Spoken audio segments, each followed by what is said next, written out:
ورحمة الله وبركاته. معاكم تفاحة من قناتي أنا يا مرات أخويا. اتفرجي يا خوخة على الأكلة بتاعتي النهاردة وقوليلي ايه رأيك.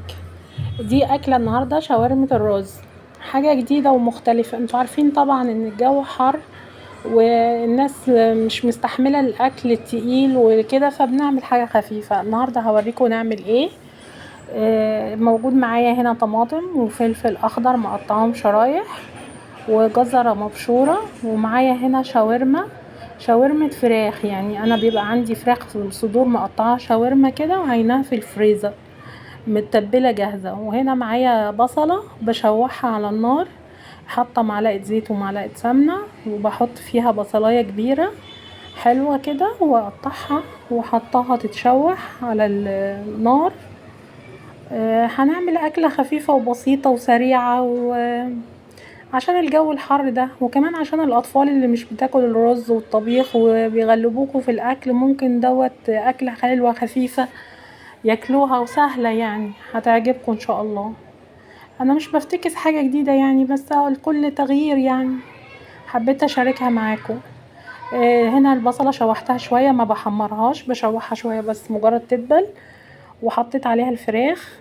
هنا بقلب الفراخ بديها زي صدمة كده، انا مش عايزاها تنزل ميتها.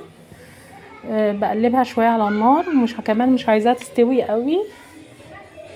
بظبطها كده شوية. معلش بقى الاصوات ديت، انا قاعدة في البلكونة وجنب الشارع، معلش. وهنا بقى حطيت عليها فلفل اسمر وملح وكركم او كاري حسب اللي موجود عندكم. انا حاطة هنا كاري، وحاطة نص معلقة سكر صغيرة. بقلبهم كويس وبشوحهم عشان يعني دوت يدي لون للرز، بيبقى لونه اصفر كده حلو جميل، يعني تغيير في الاكل شوية. المهم بشوحهم كويس قوي مع بعض كده عشان اللون يثبت مع الفراخ. وكمان يعني بحط عليهم بقى الفلفل والطماطم والجزر، بشوحهم مع بعض شوية. يا رب الأكلة دي تعجبكم وتجربوها، وهتكون حاجة بسيطة وسهلة وخفيفة في الجو الحر ده اللي مش مستحملين ناكل فيه أي حاجة. الناس طول النهار بتشرب مية وبس. معلش التصوير هنا كان لخبط شوية، معلش. هنا بقى حطيت عليه الطماطم والفلفل والجزر، وبشوحهم مع بعض شوية. لاحظوا يعني التشويح ده يعني ثواني عشان بس الفراخ ما تستواش وتتهرى منك، يعني مجرد الحاجة تدبل كده، تدبل بس شوية بس. واقلبهم مع بعض كده شوية، وبعدين هحط عليهم كوباية مية. واحط عليهم كمان معلقة بسلة وجزر. طبعا البسلة دي متفرزة في الفريزر، فانا مش بحطها من الاول عشان ما تتهراش. هنا حطيت اهوت كوباية مية، هقلبهم كويس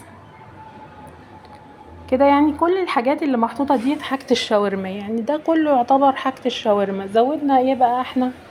زودنا كوباية مية، وزودنا شوية بسلة وشوية الرز. وتغيير يعني اهوت، ممكن الاطفال يحبوها وياكلوه كمان، ويخليهم ياكلوا الرز والبسلة، واللي مش بيرضوا ياكلوها وهي في الطبيخ، والفراخ كمان هياكلوها. يعني حاجة خفيفة كده وسريعة. هحط بقى عليها هنا كمان البسلة بالجزر عشان ما تتهراش، يعني تاخد غلوة معاها. اقلبها كده معاها كويس، تتحط معاها كده كويس، واقلبهم شوية. ومجرد ما تغلي بقى هضيف عليها الرز. انا عاملة كوباية رز واحدة لان انا وزوجي بس. الرز المصري العادي، يعني ممكن تعمليه بالبسمتي كمان. وممكن لو بتحبي الحاجة سبايسي ممكن تحطي فلفل حراق شوية، بيبقى بيديها طعم جميل قوي.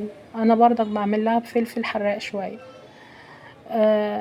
هنضيف بقى الرز ونقلبها كويس، ونسيبه ما يتشرب بالاكل دوت، يعني بالشاورما والحاجة ديت، هيبقى طعمه والله جميل قوي وريحته حلوة قوي قوي يعني. وان شاء الله هيعجبكم، جربوه هيعجبكم. يعني انا مش بفتكس حاجة جديدة، بس يعني تغيير شوية. يا رب يعجبكم. شايفة يا ست خوخة؟ ايه رأيك يا خوخة يا مرات اخويا؟ انتي يا مرات اخويا شايفة الاكلة الخفيفة الظريفة دي؟ تشوفي يا حبيبتي بقى تعلمي من عمتك. شوفي ايه رأيك بقى، عمتك بتعرف تعمل ولا مبتعرفش؟ بس يا جماعة وهو الرز كده هيتشرب بقى وهيبقى جميل، وهنقدمه ونقدم معاه سلطة خضراء وبألف هنا وشفا، ويا رب يكون عجبكم. وما تنسوش تعملوا لي لايك وشير واشتراك في القناة عشان افرح بيكم وتفرحوا وتشوفوا معانا كل الوصفات اللي تعجبكم، ويا ريت تسيبولي تعليق تفرحوني بيه.